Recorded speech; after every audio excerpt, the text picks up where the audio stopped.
Now, the big story in Ghana today, global story, other African countries are observing, is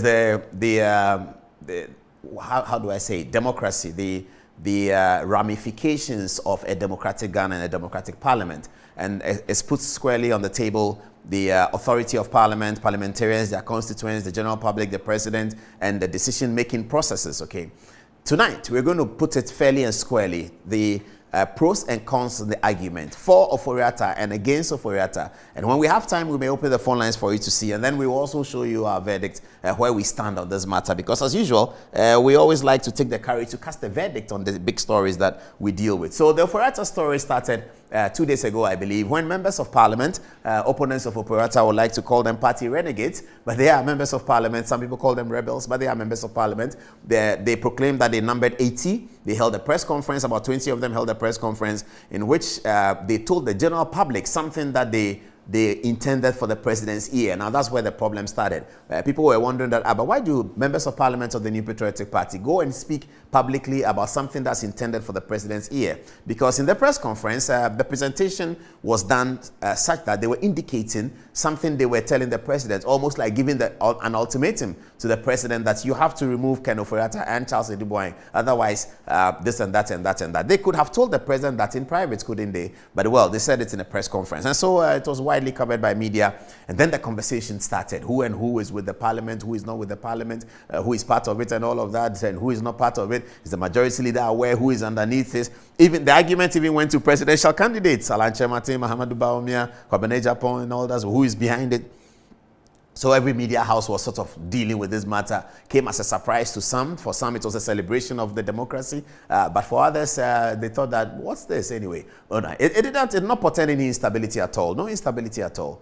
So later in the day, there was word that whilst the MPs were talking, President Akufo-Addo and Finance Minister Ken Ofori-Atta were meeting with the Association of Ghana Industries and the Council of State, and that later in the evening, the president was going to grant audience to the members of parliament. So that did happen. Tuesday evening, we were here when we were told that President Akufo-Addo is meeting members of parliament in the Jubilee House. Okay, reports from the meeting indicate that it was cordial, and one of the MPs told me that in politics, personality is everything, because they went to the Jubilee House quite angry, but the way in which President Akufo-Addo received them and then the manner in which he winded the conversation and how he led the conversation made everybody calm down. So at the end of that meeting, President Akufo-Addo was able to convince the majority members of parliament, the majority caucus, that yes, you may have a difficulty with Ken and Charles Edubong, but at this stage, we are in the middle of an IMF negotiation. So can we finish the IMF negotiation and also pass our budget for 2023 of 2 years to go to an election, and then we can deal with this Ofori-Atta matter. The President Akufo-Addo managed to convince them on that. And then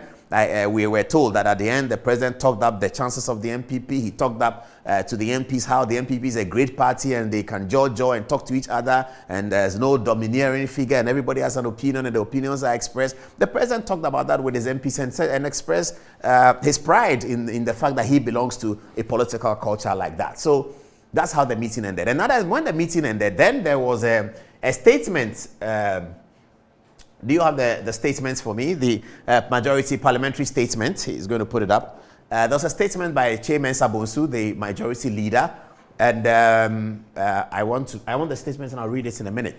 Chairman Sabonsu published a statement of what happened at the meeting. So this is what he said.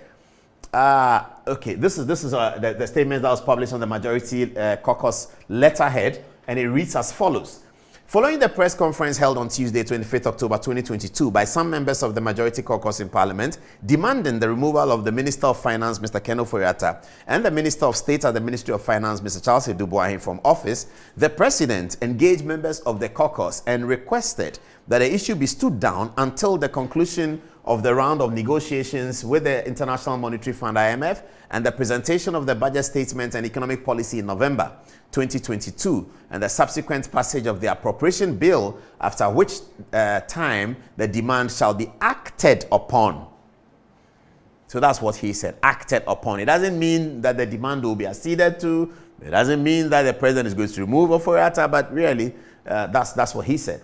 After deliberations among the majority caucus today, Wednesday, 26th October 2022, that's yesterday, it was agreed to accede to the president's appeal. And then the document is signed by Chairman Sabonsu. So that's where the matter is right now. As we speak to you, President Akufo-Addo and his team are in the mountains of Eburi, jojoying over the economic situation, most likely ahead of his broadcast to the nation on Sunday, which we will talk about tonight. The broadcast to the nation, we'll talk about that tonight after we have, of course, explored the John Mahama. But still on the Ofori-Atta story, please. Okay.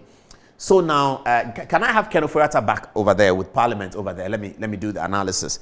Now, so who is Ken Ofori-Atta, by the way? Okay, so Ken Ofori-Atta is an investment banker, etc., founder of Data Bank. Everybody knows his father is Jones Ofori-Atta, who used to be Deputy Minister of Finance in 1969. Later on, he was an MPP presidential candidate. He was a professor at the university. Jones Ofori-Atta is thought of being... I want Ken Ofori-Atta here, please. Jones Ofori-Atta is thought of being a young prodigy lecturer. He got his PhD very early, etc., etc. So that's the background of Ken. In terms of his academic associations at Motor School, where he was sports prefect, he was actually a sportsman. He ran the 100 meters very fast. And then he went abroad to Yale and is it Princeton? Yale and somewhere. What did you say? Yeah, it was Yale certainly, and there's another one. There's another Ivy League school where he studied and then became an investment banker. Soon after he started working in America, he decided to migrate back to Ghana, set up Data Bank with friends of his, including Togbe Afede and others. And then they put up this thing and set up the Ghana Stock Exchange. So he's been in that space for a long time. Sometime around 2007, he started being very political, following the Akufo-Addo ambition for Akufo-Addo to become president of Ghana in 2007. Of course, you know that there's a relationship between Ken Ofori-Atta and Akufo-Addo. I think they are cousins, something like that.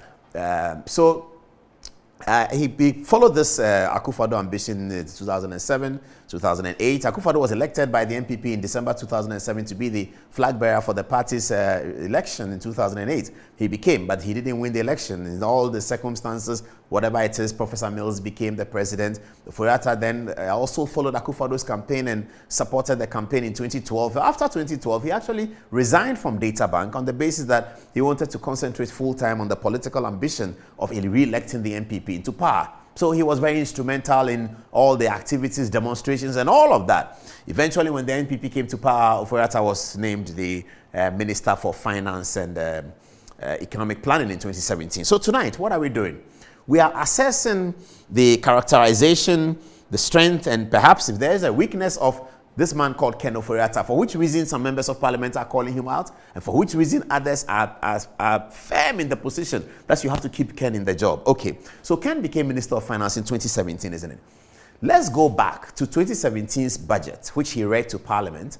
So there are two 2017 videos. This one, it was general. I'll show you this one first, when he told the Speaker in the Parliament that Ghana is in the place at the crossroads and this must happen, that must happen. And after that, I'll show you the concluding part of 2017's budget, the abolition of taxes. So we are putting that in context to assess Ken Ofori-Atta properly and correctly if we can, and honestly too. Then you can make a decision whether you are on the side of red or you are on the side of green. All right. So here's Ken Ofori-Atta speaking to Parliament in his first budget in 2017. We are at a crucial point in our history, and this is a nation that the Lord has blessed. God indeed bless our whole Ghana, make our nation great and strong. Mr. Speaker, order, honorable members.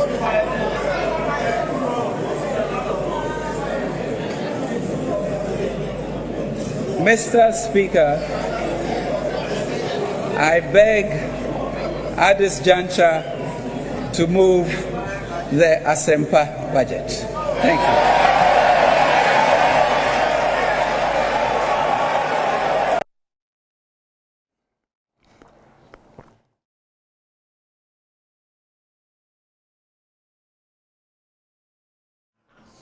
The reason why I'm eating banana is for an illustration. When I get to the John Mahama speech, you will understand why I was eating banana.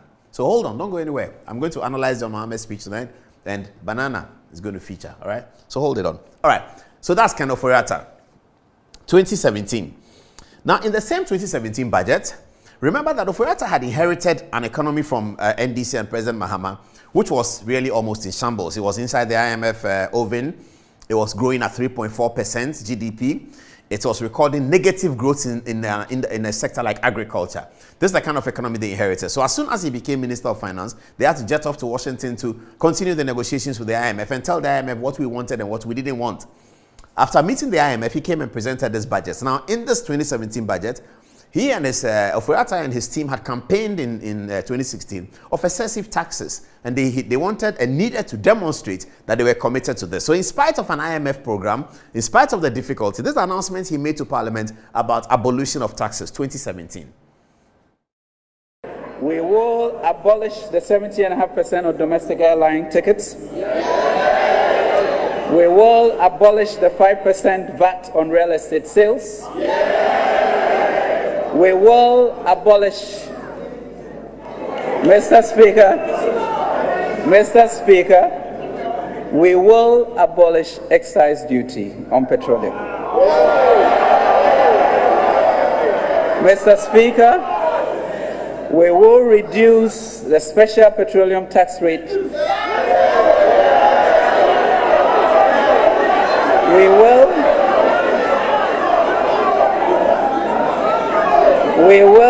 will reduce the special petroleum tax rate from 70.5% to 15%.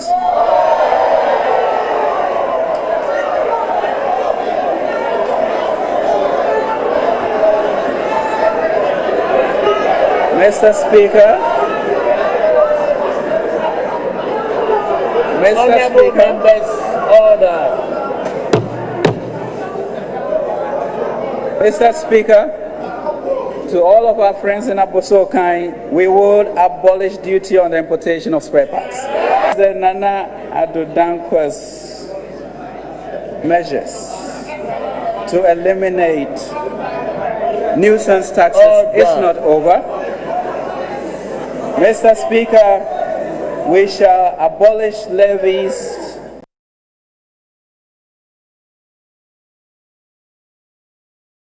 All right, Ofori-Atta was carried shoulder high on this occasion when, within the context of all that was happening in the world, in Ghana, at that time it wasn't the world really, and we have to say the truth. At that time, the world was not in difficulty, Ghana was in shambles. The world was not in difficulty, but Ghana was in shambles. That's a matter of fact, and it's borne out by the data, okay? Yeah, so the managers of the economy at that time who managed to take Ghana into shambles when the world was not in trouble, they have questions to answer, and they will come and campaign, and we'll ask them these questions. In fact, this evening, John Mahama has been speaking. When I get there, we'll deal with that. Okay. All right. So, Ofori-Atta presented this budget to Parliament. He was carried shoulder high by the members of Parliament, especially of the MPP side. And everyone in Ghana was relieved that all of these had happened, and Abosokan, they were singing his praises. In 2017, November, this budget was read. Okay. 1 year later, Ofori-Atta comes back to Parliament in 2018, even stronger and most likely better. This is Ken Ofori-Atta, 2018, Parliament. With the little we inherited from the Mahama government, our performance these 10 months are indeed nothing less than a miracle. Nothing less than a miracle. As evidenced by the blessings and achievements I've just enumerated. I can only add, Mr. Speaker, that the combination of Philippines 490 and Matthew 13, hard work and obedience, have greatly benefited our dear country. Mr. Speaker, going forward, as I mentioned, this budget is about putting Ghana back to work. And in as much as we have delivered this year, by the grace of God, we will massively deliver on jobs this year. Mr. Speaker, planting for food and jobs, 700 million. Stimulus package for industrialization, 236 million. Zongo Development Fund, 100 million. Development authorities, 1.26 billion.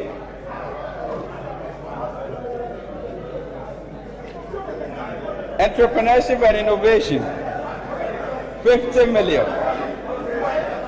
Akufo-Addo plan, Mr. Speaker, Nation Builders Corps, 600 million. National ID, 200 million. Positioning Ghana as a regional financial hub, a multi-billion-dollar industry. Integrated bauxite aluminium, 2 billion. Mr. Speaker, the Akufo-Addo plan for economic transportation, 1,600 kilometers of road, 500 million. Bridges, Gersel, 400 million cedis, Mr. Speaker, of agricultural financing. Mr. Speaker, in addition to this, IDA credit of $100 million for labor and jobs. Another IDA credit of $150 million, Mr. Speaker, for bank credit to support entrepreneurs and industrialization. Mr. Speaker,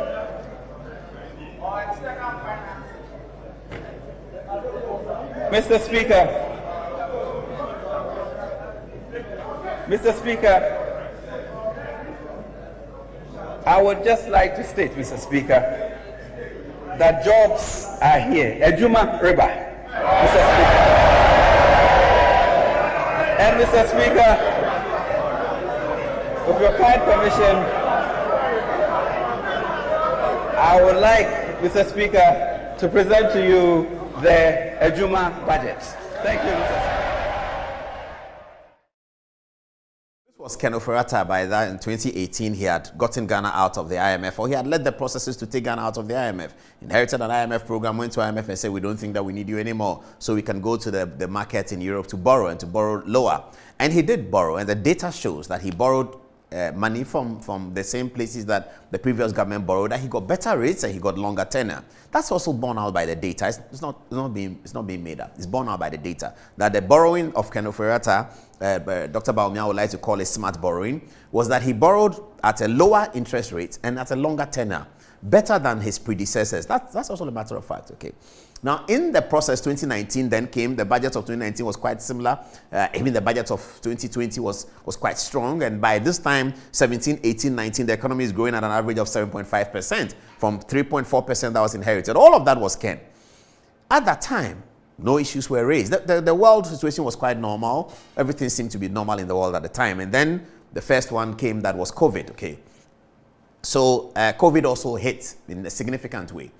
And then after COVID, everything was building up again in 2021. We had an election, so it's an election year, so expenditure was checked, really checked. And we have not heard in 2021 complaints by our auditors that there was excessive expenditure in the 2020 election, as we had seen in 2016 and in 2012. 2012, particularly, the European Union complained about excessive election expenditure in 2012 election. In 2020's election, amidst COVID and all of that, we did not hear a ballooning of our expenditure as a result of election. So then came 2021, then COVID hit.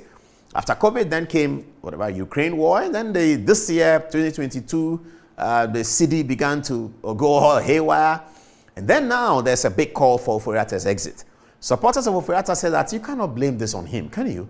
You have to look at the economic situation. Now, even with this economic situation, from COVID through COVID to Ukraine war and all of that, Ofori-Atta and his administration have kept the lights on. They have recruited people. Now, between 2013 and 2016, the world was normal. There was not much going on in the world. Ghana was sinking, and the IMF told us you cannot employ anyone. So, no, we couldn't employ anybody. Between that period, the John Mahama period, we couldn't employ. In the Ofori-Atta period, the first time when the world was normal, we employed police people. There was graduate unemployment. It was a big talk of 2016's election. There was still graduate unemployment after Akufo-Addo became president. It hasn't ended. And it is there today, and it was there then. But what did they do? For the first time in the history of Ghana, these managers of the economy thought about, why don't we put a little bit of money and training in the hands of these graduates? So they set up NAPCO. Yes, NAPCO people have not been paid for 6 months. It's all true. But there was an idea. And that's how nation building is done. There was an idea. Somebody put up an idea to set up NAPCO. He set up GIADEC. And then what do? You have to be able to generate revenue, isn't it? I'm coming to the revenue question. But I'll bring you back to this one. During COVID, there was concern that from the managers of the economy that the way this COVID thing is going, we are going to have a difficulty after COVID.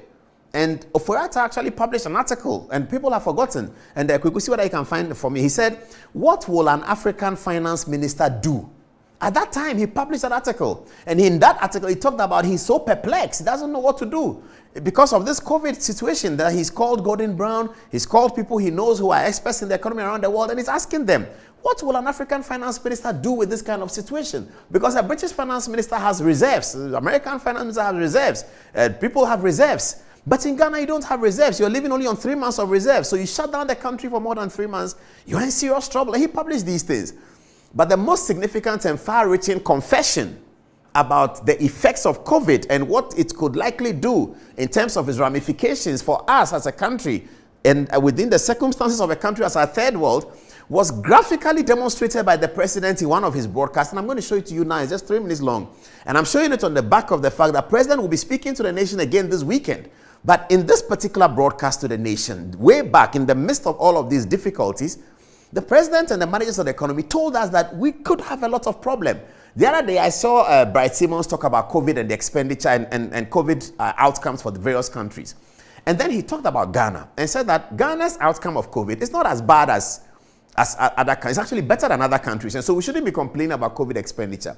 And then I disagreed with him, you see, because Ghana's expenditure for COVID is not how much COVID affected us. That's not how you measure it. You measure it on how much the government committed to helping us with COVID. The kinds of things we did, respectfully, West African countries didn't do that. Contact tracing, this sharing of food, this and that and that. People talk about the cost of the food that was shared and all the hula baloo about the food. I had my own problems with Zanetta Rollins. At that time when the food was being shared, she said something and I came after her and it became a hey and all of that. So Ghana committed a lot of resources because of the panic and the leadership. The leadership was determined that Ghanaians are not going to die out of this. You heard Mrs. Bill Gates at the beginning. She said that the way this disease is, African countries are going to die. Why? They don't have water. They don't have good places to stay. And COVID was big on sanitation. Fortunately, we had a local sanitation company. The president said, don't charge them water, don't charge them electricity. No civil servants were asked to stay. We're taking, the salaries were taken off.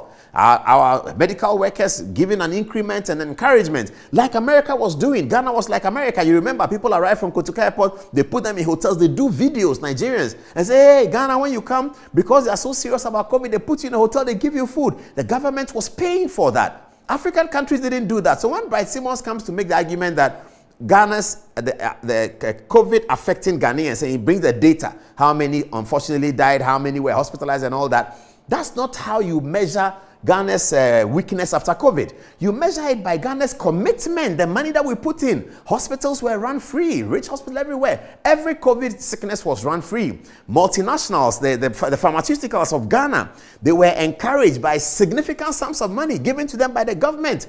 Some of them have now become West African suppliers of drugs. The president decided that all of these masks, everything will be made in Ghana. Money was given to people who do that as grants so that Ghana will be self-sustaining in protecting itself in COVID. Now, here's the president's speech on one of those Sundays when he told us something significant. I don't think that we all sort of picked it up because in those days, there was a lot of fear and panic.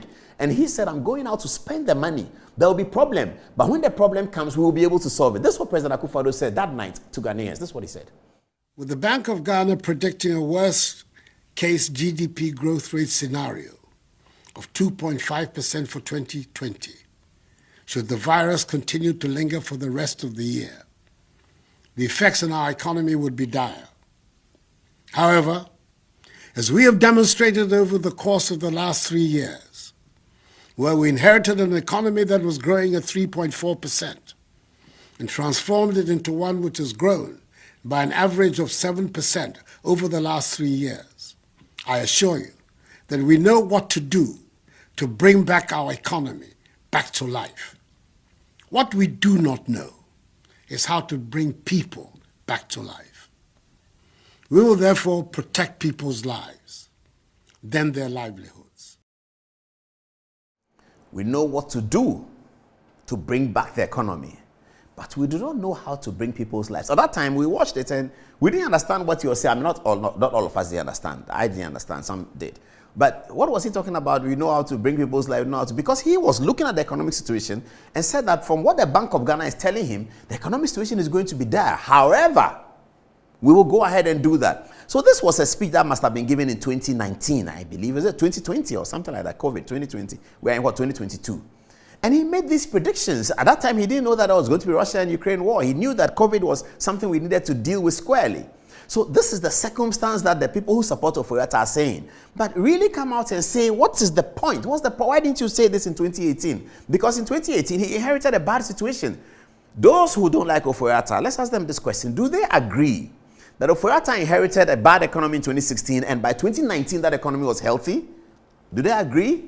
If they do, what did he do in that space to get it done? And what is the problem now that they say that the president must sack him? Well, there's been a few pitfalls on the Ofori-Atta side. He had told Ghanaians that he was not going to the IMF, and he did.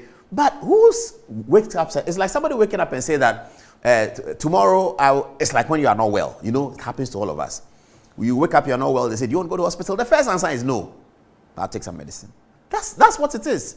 You wake up, so you are not well, it's getting bad. That's why the adverts on radio, when they say they advertise for FPAC, you know, Pharmacist is my friend, so I can say it, FPAC. They'll tell you that when you take FPAC and for 2 days, it doesn't work, go and see your physician. Go and see your physician is not the first instance when you wake up as a human being and not well. First instance is to drink water, you call your mother, you say, make some leaves, all of that. You do all of that, it doesn't work, then you are headed to the hospital. So if Ofori-Atta says that, oh, no, this is not time for IMF, let me see what I can do about it. He said that. Weeks later, President announced that we're going to IMF. So a lot of people hold that against him. But should you hold that against him? I mean, that's an opinion that you may have. But if you look at the natural flow of things, when people are not well, the first thing they do is not, I'm going to hospital. No, unless you break down, you are dead, you are falling down, something like that, then they rush you to hospital. But so long as you can express yourself and you can go about your business, you are more likely to take a drug first. And those who sell the drugs advertise and say, after 2 days, you have to see a physician. Okay, so this is the circumstances of the Ofori-Atta matter. Now let's come to the IMF situation. What have they put here? Yeah, this is the article that I was talking about. If you can super it for viewers to see it, it's kind of small. Ken Ofori-Atta says, what does an African finance minister do now? And it says in a candid diary, Ghana's finance minister draws on Dante and the book of Daniel to explain how he is tackling the looming crisis. At that time, they called the crisis looming. Now the crisis is here. And it talks about a scene from Accra where volunteers are distributing food and water to the underprivileged and homeless during the lockdown event. This is Reuters, a photograph where in Ghana, this doesn't happen in other African countries. I'll tell my friend Bright Simmons, this doesn't happen in other African countries. This is a Reuters photograph where volunteers are distributing food to the underprivileged and the homeless in Ghana. The president ran Ghana under COVID as if Ghana was America. Whatever was happening in America was happening in Ghana. If they were giving nurses money in America, he gave it to them in Ghana. If they were giving the homeless food in Britain, he gave it to them in Ghana. Respectfully, many African countries didn't do that because we all didn't know where this COVID thing was. We thought it was going to kill all of us, isn't it? Okay, and then came vaccines, and then came the airport, and all of those things were done. Okay.